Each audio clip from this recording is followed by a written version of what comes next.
Assalamualaikum warahmatullahi wabarakatuh. Sobat Henis Channel dimanapun Anda berada, semoga Sobat Henis Channel semua selalu diberi kesehatan, dipanjangkan umurnya, diampuni semua dosa-dosanya, dilimpahkan rizkinya, dan selamat dunia akhirat. Amin amin ya Allah ya Robbal Alamin. Sejarah Sunan Gresik, Wali Songo pertama di Tanah Jawa. Sunan Gresik menjadi wali pertama dalam jajaran Wali Songo. Sunan Gresik ini memiliki banyak julukan, mulai dari sebagai bapak para wali hingga penyebar ajaran Islam pertama di Pulau Jawa. Beliau adalah bapak dari Sunan Ampel dan merupakan kakek dari Sunan Bonang dan Sunan Derajat. Tidak diketahui secara pasti tanggal dan tahun kelahiran dari Sunan Gresik, tapi beliau ini meninggal di tahun 1419, tepatnya pada hari Senin 12 Rabiul Awal 822 Hijriah. Jika melihat dari silsilah keturunannya, Sunan Gresik ini merupakan keturunan ke-22 dari Nabi Muhammad SAW melalui Siti Fatimah yang menikah dengan Ali bin Abi Thalib. Hingga saat ini, asal-usul Sunan Gresik sebenarnya masih menjadi perdebatan. Ada yang mengatakan kalau beliau ini keturunan Arab, tapi ada juga yang mengatakan beliau keturunan dari Uzbekistan dan ada juga yang mengatakan asalnya dari Persia. Sunan Gresik memiliki nama asli Maulana Malik Ibrahim. Beliau awalnya dikenal dengan nama Maulana Maghribi tapi kemudian namanya lebih populer dengan julukan sebagai Sunan Gresik. Dijuluki sebagai Sunan Gresik karena tempatnya berdakwah yang paling lama adalah di Gresik, Jawa Timur. Pada tahun 1371, Sunan Gresik pertama kali datang ke kota Gresik dan mulai menyebarkan agama Islam dengan cara berdagang. Beliau kemudian dipertemukan dengan Raja Majapahit dan diperbolehkan untuk menyebarkan agama Islam kepada masyarakat setempat. Sunan Gresik kemudian menetap di desa bernama Sembalo, Kecamatan Manyar, Kabupaten Gresik. Di sanalah beliau pertama kali mendirikan masjid di desa Pasucinan, Manyar. Asal-usul keturunan tidak terdapat bukti sejarah yang meyakinkan mengenai asal keturunan Maulana Malik Ibrahim, walaupun pada umumnya disepakati bahwa ia bukanlah orang Jawa asli. Sebutan Syekh Maghribi yang diberikan masyarakat kepadanya, kemungkinan menisbatkan asal keturunannya dari wilayah Arab Maghrib di Afrika Utara. Baba Tanah Jawi versi JJ. Meinsma menyebutnya dengan nama Mahdum Ibrahim As-Samarkandi, yang mengikuti pengucapan lidah Jawa menjadi Syekh Ibrahim As-Samarkandi. Ia memperkirakan bahwa Maulana Malik Ibrahim lahir di Samarkand, Asia Tengah. Namun demikian, kemungkinan argumen yang terkuat adalah berdasarkan pembacaan JP Mokuet atas baris kelima tulisan pada prasasti makamnya di Desa Gapurawetan, Gresik, yang mengindikasikan bahwa ia bermula dari Kasan, suatu tempat di Iran sekarang. Terdapat sebagian versi mengenai silsilah Maulana Malik Ibrahim. Ia pada umumnya dianggap merupakan keturunan Rasulullah SAW, melalui jalur keturunan Husain bin Ali, Ali Zainal Abidin, Muhammad Al-Bakir, Jafar Esh-Sadiq, Ali Al-Uraidi, Muhammad Al-Nakib, Isa Ar-Rumi, Ahmad Al-Muhajir, Ubaidullah, Alwi Awal, Muhammad Sahibus Saumiyah, Alwi Atsani, Ali Hali, Kasam, Muhammad Sahib Mirbat, Alwi Ami Al-Faqih, Abdul Malik Ahmad Han Abdullah, Al-As Hamad Han, Ahmad Syah Jalal, Jamaluddin Akbar Al-Husaini, Maulana Akbar, dan Maulana Malik Ibrahim. Wali Songo pertama dan pendiri pesantren pertama di Jawa. Tidak hanya masjid saja yang dibangun pertama kali oleh Sunan Gresik, tapi juga pesantren. Menjadi Wali Songo pertama yang menyebarkan ajaran Islam di Pulau Jawa, Sunan Gresik memegang peranan penting dalam pendirian pesantren. Mendapat kepercayaan dari Raja Majapahit untuk menyebarluaskan ajaran Islam di Tanah Jawa, Sunan Gresik yang diangkat sebagai Syah Bandar ini mendirikan pesantren pertama di desa Pasucinan tersebut. Tidak diketahui secara pasti, Apakah Sunan Gresik membangun pesantren terlebih dahulu atau membangun masjid lebih dulu?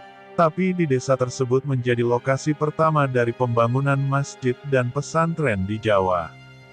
Masjid yang dinamakan dengan nama Masjid Pesucinan hingga saat ini masih tetap berdiri dan menjadi masjid tertua di Pulau Jawa. Kisah dakwah pertamanya menolong gadis yang dijadikan persembahan.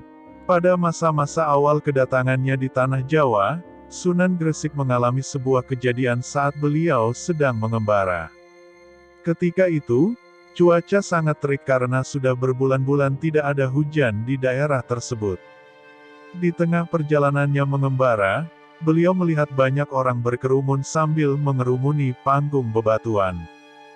Di atas bebatuan tersebut ternyata ada seorang gadis yang berpakaian putih dengan kedua yangan yang dicengkram oleh dua orang lelaki berbadan besar. Di dekat gadis itu juga ada seorang yang sedang membacakan mantra sambil memegang pisau.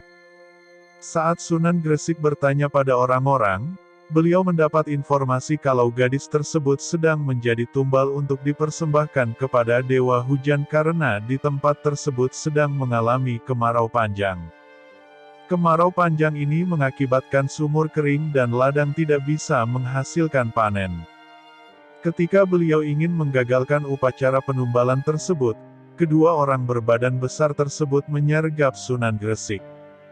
Tapi baru beberapa langkah saja, kaki dua orang tersebut terasa lemas hingga tidak bisa digerakkan.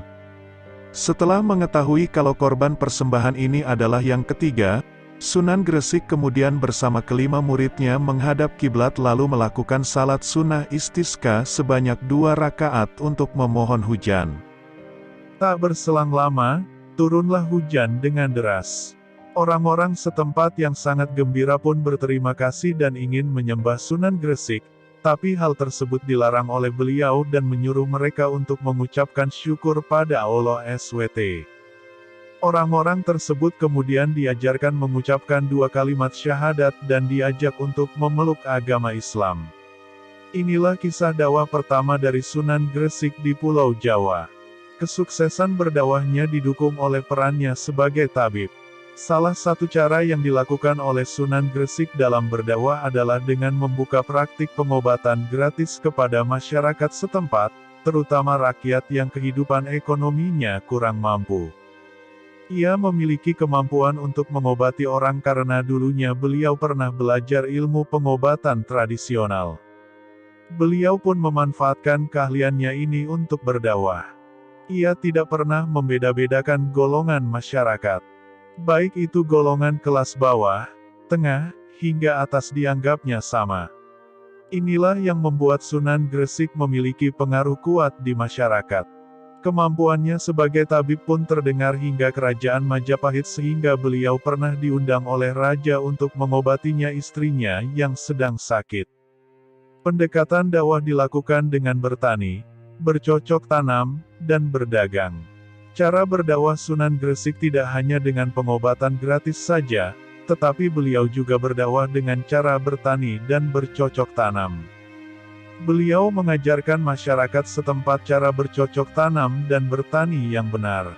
Tentu saja ia mengajarkannya secara gratis.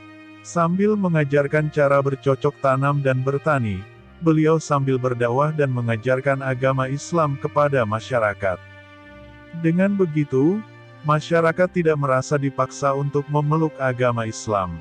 Selain dengan bercocok tanam dan bertani, ia juga mengajarkan tentang cara berdagang dari hasil tanam tersebut. Dalam menyiarkan agama Islam di Pulau Jawa tentu saja tak mudah. Ia mengawali dakwahnya dengan damai, kebijaksanaan, dan menggunakan pendekatan kultural. Berikut beberapa cara yang dipakai Sunan Gresik sehingga Islam bisa diterima dengan mudah oleh penduduk Tanah Jawa, yang disebutkan dalam buku Wali Sanga. 1. Mempelajari budaya dan adat istiadat. Ia beradaptasi dengan masyarakat setempat dengan mempelajari bahasa Jawa, mengenal adat istiadat, hingga mempelajari kebiasaan yang dilakukan penduduk, seperti mata pencahariannya, pandangan hidup, dan lainnya.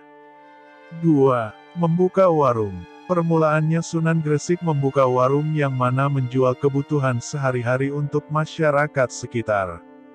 Ia mulai akrab dan membangun kenalan dengan masyarakat dengan aktivitas berdagang. Warung yang ia dirikan sangat ramai pengunjung, lantaran ia menjual barang-barang dengan harga murah dan tidak mencari untung. Sehingga masyarakat senang dan sering mengunjungi warungnya. 3. Membuka lahan pertanian. Disebutkan, Sunan Gresik merupakan ahli dalam bidang pertanian. Ia memanfaatkan lahan yang subur untuk menanam bahan pokok seperti padi, umbi-umbian, dan sebagainya. Hasil pertaniannya yang meningkat membuat banyak penduduk ingin belajar kepadanya. 4. Menjadi tabib. Sunan Gresik juga pandai dan mengerti tentang masalah kesehatan. Ia mampu meracik obat-obatan untuk berbagai penyakit, dan orang yang berobat kepadanya banyak mendapat kesembuhan. Dalam praktik pengobatannya, ia juga tak memungut biaya sepeser pun. 5. Menghapus perbedaan kasta. Karena masyarakat setempat pada kala itu percaya dan ada perbedaan kelas sosial.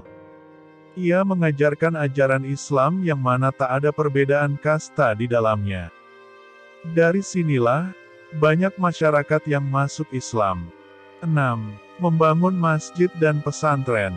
Setelah penganut Islam semakin banyak, ia mendirikan sebuah masjid sebagai tempat ibadah, sarana dakwah, dan pembelajaran agama Islam untuk masyarakat.